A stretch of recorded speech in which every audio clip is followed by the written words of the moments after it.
बिस्मिल्लाहिर्रहमानिर्रहीम। नाज़रीन, आज की हमारी वीडियो इंतहाई अहम वीडियो है जिसमें होम्योपैथिक की नज़र में बीमारी क्या है, बीमारी का कॉन्सेप्ट होम्योपैथिक नुक्ता नज़र से क्या है, इंसान क्यों बीमार होते हैं, क्या जरासीम लोगों को बीमार करते हैं या कोई और ऐसी कुव्वत हमारे जिस्म के अंदर ऐसी कोई और कुव्वत होती है जिसकी वजह से हम लोग बीमार होते हैं। इस पर मैं आज की इस वीडियो में बात करूंगा और इस पे होम्योपैथिक फ़िलासफ़ी जो है इस बीमारी के मतलब वो बयान करने की कोशिश करूंगा। जैसा कि मैंने इससे पहले एक वीडियो बनाई कि व्हाट इज़ होम्योपैथी, कल मैंने उसे अपलोड किया था। उसमें भी मैंने जो बातें बयान की उसमें मैंने एक बात ये भी की थी कि एलोपैथिक और होम्योपैथिक नुक्ता नज़र में जो डिफरेंट कुछ पॉइंट हैं, उसमें एक पॉइंट ये भी है कि एलोपैथिक के नुक्ता नज़र में बैक्टीरिया और वायरस लोगों को बीमार करते हैं या इसी तरह के और जरासीम जो हैं उससे लोग बीमार होते हैं, लेकिन होम्योपैथिक नुक्ता नज़र इससे कुछ और तरह का है, डिफरेंट है। और वही चीज़ मैं आपके सामने इस वक्त रखने लगा हूँ कि होम्योपैथिक की नज़र में लोग क्यों बीमार होते हैं, क्या वजह है कि लोग बीमारियों में मुब्तला होते हैं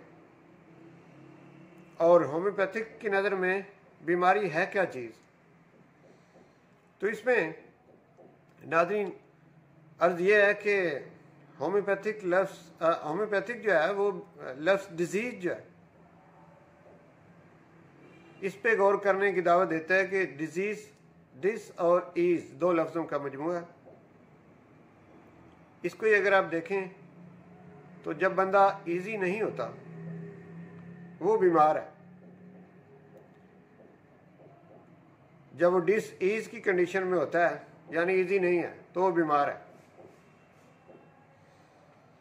अब पूरी तरह ईजी 24 घंटे कोई शख्स भी नहीं है। आप देखें तो कि अगर वो मुकम्मल सुकून में हो तो स्वाय वली अल्लाह कोई जो हैं वो होंगे मुकम्मल सुकून में, बाकी तो कोई लोग जो हैं वो सुकून में पूरी तरह नहीं है। इसकी वजह क्या है कि अगर इसको हम मान लेते हैं कि ये बीमारी की डेफिनेशन है तो इसकी वजह डॉक्टर हनीमन जो फाउंडर हैं होम्योपैथी के, वो ये बयान करते हैं, वो कहते हैं कि जब इंसान फितरत की खिलाफ वर्जी करता है, नेचर के असूलों की खिलाफ वर्जी करता है तो वो बीमार हो जाता है। अब नेचर और फितरत जो है उसको समझना भी ज़रूरी है कि फितरत के असूलों की खिलाफ वर्जी कैसे हम करते हैं। तो इसके लिए इसी तरीका यह है कि जब हम कहते हैं कि इस्लाम एक दीन फितरत है तो फिर इस्लाम के बताए हुए जो असूल हैं वो फितरी असूल हैं।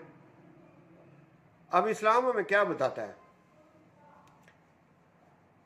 हमारा मजहब इस्लाम हमें चोरी करने से मना करता है, किसी का हक खाने से मना करता है,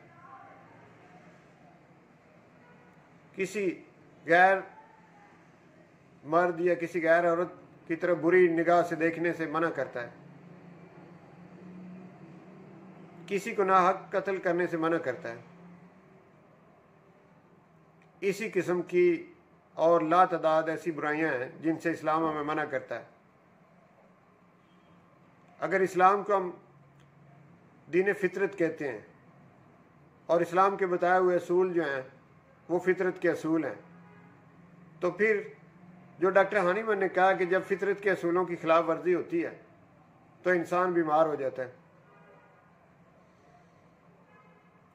तो इस पे अगर आप देखते हो ये बीमारी की असल डेफिनेशन है जो होम्योपैथी के नुक्ता नज़र से है। तो इंसान इजी नहीं रहता, जब वो ऐसे काम करता है तो डिसीज़ में चला जाता है। आप किसी को नुकसान पहुंचा के कभी भी आप खुद को इजी नहीं रख सकते। आपका ज़मीर आपको मलामत करता है अगर आप किसी के साथ कोई ज़्यादती करते हो तो आपका ज़मीर आपको मलामत करता है, और ये फितरी तौर पे ऐसे होता है, यही फितरत के असूल हैं। डॉक्टर हनीमन ने मज़ीद इस बारे में ये बताया कि इंसान के अंदर 3 चीज़ें हैं जो उसको बीमार करती हैं, जो जरासीमों को अपनी तरफ बुलाती हैं, जरासीमों को अट्रैक्ट करती हैं, वायरस और बैक्टीरिया। अगर ये 3 चीज़ें किसी बॉडी के अंदर ना हो तो वायरस और बैक्टीरिया कभी भी वहाँ नहीं जाते, कभी भी उसका नुकसान नहीं पहुँचाते। ये 3 चीज़ें क्या हैं जिनकी तरफ डॉक्टर हनीमन इशारा करता है? इनको उसने मियाज़म कहा। 3 मियाज़म हैं। इंसानी बॉडी के अंदर 3 तरह के मियाज़म पाए जाते हैं। एक मियाज़म का नाम उसने रखा सोरा, दूसरा मियाज़म साइकोसिस, और तीसरा मियाज़म सिफिलिस। तो इस पहला जो मियाज़म है, इसको समझने की कोशिश करते हैं कि सोरा क्या है। डॉक्टर हनीमन की नज़र में सोरा एक ऐसी चीज़, एक ऐसा मियाज़म इंसानों में पाया जाता है कि जो उनको बुराइयों की तरफ मायल करता है, अट्रैक्ट करता है, और इंसान बुराई की तरफ जाता है। अगर हम इसे बहुत सिंपल अंदाज में समझने की कोशिश करें तो ये एक शैतानी पावर, आप इसे कह लें। शैतान की तरफ जब इंसान उसकी मानता है, उसकी तरफ अट्रैक्ट होता है, शैतान के हरबों को बड़ा कलरफुल समझता है और उनकी जद में आ जाता है। तो ये क्यों आता है? यानी अगर सोरा ना हो तो वो शैतान की बात कभी भी ना माने, वो रहमान की माने। तो ये सोरा की मिकदार जितनी जितनी किसी शख्स में ज़्यादा होती है, उतना ही वो इन कामों की तरफ ज़्यादा तवज्जो देता है। जिसमें कम सोरा होता है वो शैतान की बात कम मानता है, और ज्यों ज्यों सोरा बढ़ता जाता है तो लोग जो हैं शैतानी कामों की तरफ बढ़ते जाते हैं। वो झूठ भी बोलते हैं, वो धोखा भी देते हैं, और वो नेगेटिव सोचते हैं दूसरों के बारे में, वो लोगों का हसद भी करते हैं। तो ये सारी बुराइयां उनमें आती जाती हैं। जो सोरा की मिकदार बढ़ती जाती है तो ये सारी बुराइयां आती जाती हैं। और यही सोरा जरासीमों को भी बुलाता है, वायरस को भी बुलाता है। जो सोरा बढ़ता जाएगा, जरासीम और वायरस जो हैं उनका अटैक भी बढ़ता जाएगा, और वो शख्स बीमारियों की जद में आ जाता है।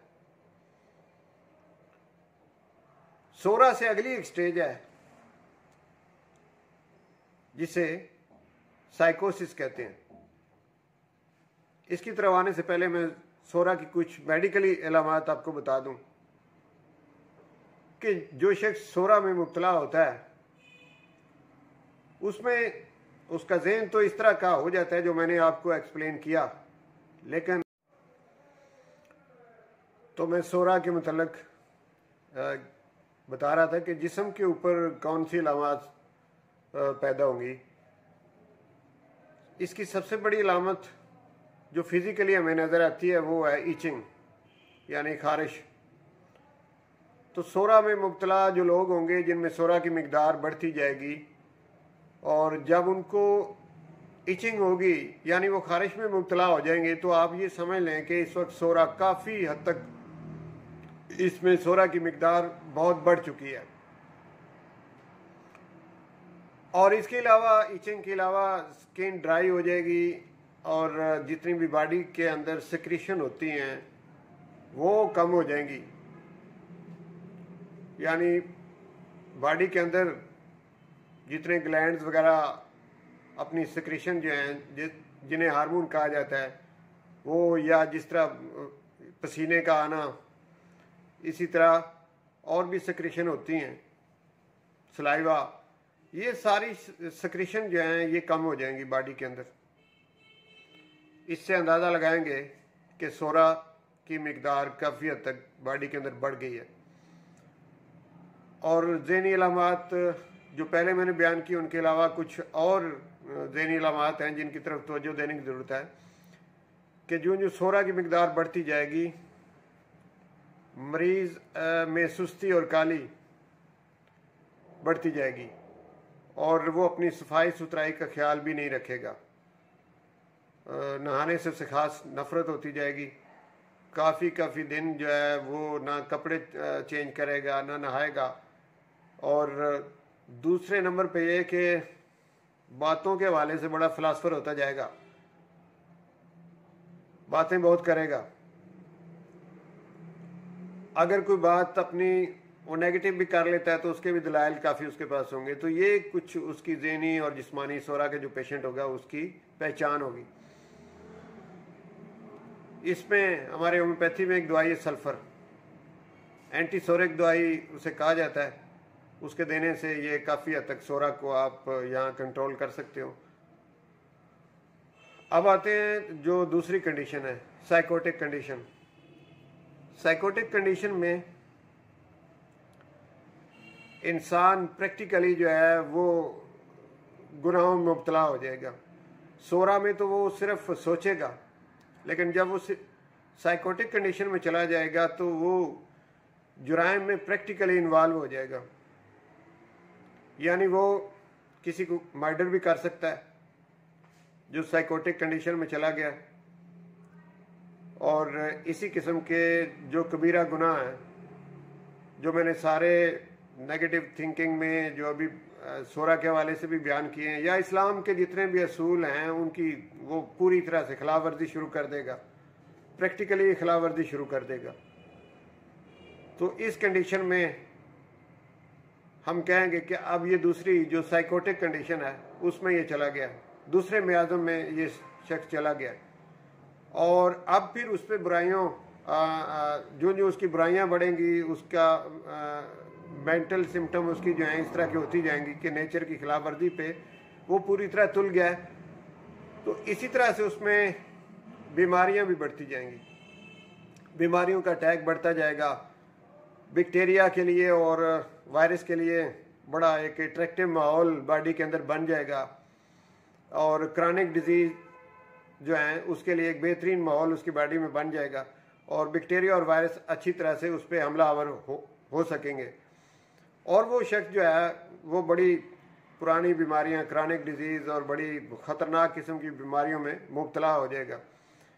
उसकी बॉडी की जो सक्रीशन है वो इस स्टेज में बढ़ जाते हैं। सोरा की स्टेज में सक्रीशन कम हो जाती हैं, लेकिन इसमें बढ़ जाती हैं। और उसके जो आर्गन हैं उनमें इनलार्जमेंट भी आना शुरू हो जाती है, जैसा कि जिस्म के अंदर गिल्टियाँ बनने का अमल हो गया, या फिर किसी आर्गन का इनलार्ज होना, जैसे हार्ट का बढ़ जाना, किडनी का बढ़ जाना, स्प्लीन का बढ़ जाना और लिवर की इनलार्जमेंट होना। ये सारी इनलार्जमेंट यानी साइज से किसी आर्गन का अपने असल साइज से बढ़ जाना, ये साइकोटिक कंडीशन में इस किस्म की बीमारियां जो हैं वो पैदा होना शुरू हो जाएंगी।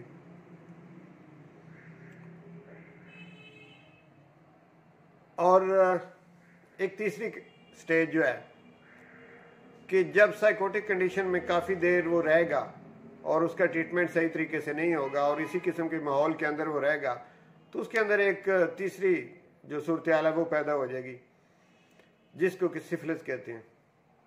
और ये सिफिलिस जो है ये उसने जो प्रैक्टिकली गुनाह किए, कबीरा गुनाह वो मुब्तला हुआ, उसका रिजल्ट होगा।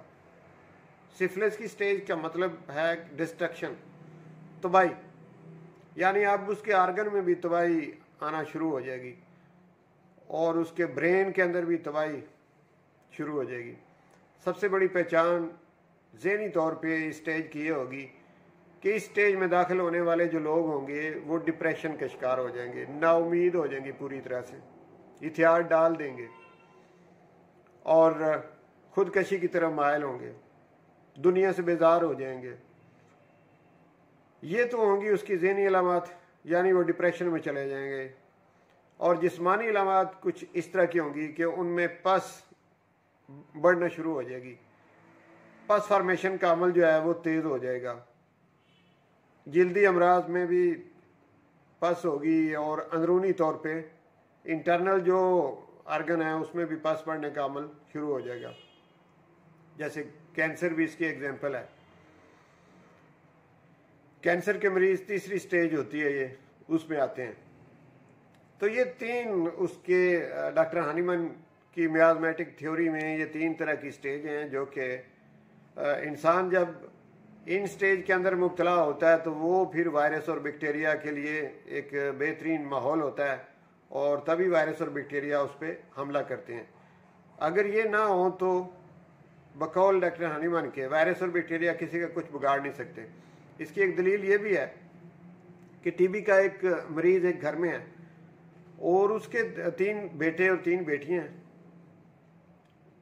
बूढ़ा वालिद है उनका, उसको टीबी है।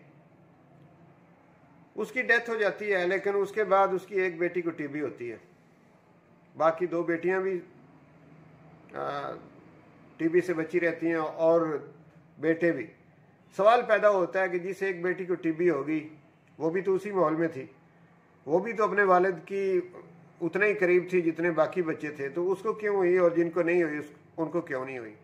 अगर तो खाली कसूर बैक्टीरिया का होता तो बैक्टीरिया का अटैक तो सब पे था, लेकिन जिसको हो गई वहाँ पे माहौल था उसकी बॉडी में, बैक्टीरिया को पनपने का माहौल वहाँ पे था, लेकिन जिनको नहीं हुई वहाँ पे नहीं था। मतलब कि ये तीनों किस्म के मियाज़म जो हैं जिनका मैंने अभी जिक्र किया है, ये जो दिफाई निज़ाम इंसान के अंदर होता है उसको तबाह कर देते हैं, उसको कमज़ोर कर देते हैं, जिसे इम्यून सिस्टम भी कहते हैं। इम्यून सिस्टम इंसान का जो कमज़ोर होता जाता है तो फिर बैक्टीरिया वायरस का अटैक होता है। और उसका एक बच्ची का इम्यून सिस्टम कमज़ोर था तो लिहाजा उसको टीबी हो गई, और बाकी जिनका दिफाई निज़ाम ठीक था, बैक्टीरिया उनकी जिस्म में तो गया, लाजमी तौर पे गया, लेकिन नुकसान नहीं पहुंचा सका। उसके वहाँ पे जो इन्वायरमेंट उसको चाहिए वो नहीं थी। जैसा कि आपका घर अगर साफ़ सुथरा हो और वहाँ पे मक्खी दाखिल हो जाए तो मक्खी एक जायज़ा लेगी, अगर तो उसके मुताबिक माहौल होगा तो वो वहाँ पे बैठेगी, वरना वो निकल जाएगी। लेकिन अगर वहाँ गंद शंद होगा तो वो डेरा वहाँ पे लगा लेगी, अगर नहीं होगा तो वो निकल जाएगी। इसी तरह जितने तंदुरुस्त लोग होते हैं, बैक्टीरिया वायरस उनके जिस्म में दाखिल हो के भी उनका कोई नुकसान नहीं करते। जिनके अंदर ख़ास करके डॉक्टर हानीमन के मुताबिक ये तीनों मियाज़म जो हैं, जिस पहला सोरा, दूसरा साइकोटिक और तीसरा सिफिलिस, ये मियाज़म तीनों जिनमें नहीं होंगे। सोरा तो जैसा मैंने कहा हर शख्स में थोड़ी बहुत मिकदार उसकी होती है, लेकिन जो बकाया दोनों मियाज़म हैं ये सब लोगों में नहीं होते। ये जो बंदा फिर आगे गुनाहों में मुब्तला होता जाता है ये तभी होते हैं, और फिर बीमारियां जो हैं उन्हीं लोगों में ज़्यादा इसी वजह से आती हैं। तो ये नज़रिया, ये थ्योरी, ये होम्योपैथी की है बीमारी से मतलब कि इंसान बीमार क्यों होता है, उसे बीमारियां क्यों लगती हैं। तो जो मैंने आपके सामने ये थ्योरी रखी, अगर हम लोग अपनी ज़िंदगी को साफ़ सुथरा और इस्लाम के बताए हुए असूलों के मुताबिक गुजारें, हम किसी को नुकसान न दें, तो हम लोग बीमारियों से बचे रहेंगे। हम लोग अपनी ज़िंदगी सुकून से गुजारेंगे, डिसीज़ में नहीं जाएंगे, इजी रहेंगे। लेकिन अगर हम दूसरों को नुकसान पहुंचाएंगे तो फिर हम किसी सूरत इजी नहीं रह सकते, और किसी सूरत इन जरासीमों से बच नहीं सकते, किसी सूरत बीमारियों से बच नहीं सकते। आप चाहे जितनी मर्जी आप महंगी से महंगी दवाएं लें, अच्छे से अच्छे डॉक्टर के पास जाएं, आप उस वक्त तक बीमारियों से बच नहीं सकते जब तक आपने इंटरनल जो मैन है उसको ठीक नहीं करना। आर्गन की बात नहीं, आर्गन के अंदर रहने वाला जो इंटरनल मैन है, जो असल शख्स है, उसको ठीक नहीं करना। जब तक वो ठीक नहीं होगा तब तक आप ठीक नहीं हो सकते। ये थ्योरी है होम्योपैथी की। नाज़रीन, मुझे उम्मीद है कि आपको ये थ्योरी जो मैंने समझाने की कोशिश की है आप इसे समझ चुके होंगे, और अगर आप इस पे अमल करें तो आप अपने आप को तंदुरुस्त रख सकते हैं, आप बीमारियों से बच सकते हैं, आप अपना इम्यून सिस्टम जो है उसको मजबूत कर सकते हैं। ये आजकल कोरोना की जो बीमारी चली हुई, इसमें भी पूरी दुनिया बोल उठी है कि इसका इलाज कौन नहीं है सिवाय इसके कि जिन लोगों का इम्यून सिस्टम ठीक है उन्हें वो कुछ नहीं कहता। तो यही होम्योपैथी कहती है कि आप अपना इम्यून सिस्टम जो है, अपना दिफाई निज़ाम जो है वो ठीक करो, अपने जहन को ठीक करो तो तब वो ठीक होगा, अपनी सोचों को ठीक करो तो तब वो ठीक होगा, पॉजिटिव सोचना शुरू करो तो तब इम्यून सिस्टम ठीक होगा। कभी भी आप नेचर के असूलों की खिलाफ वर्जी अगर करते रहेंगे तो इम्यून सिस्टम ठीक नहीं हो सकता और ना ही आप सेहत को इंजॉय कर सकते हो। बहुत शुक्रिया नाज़रीन।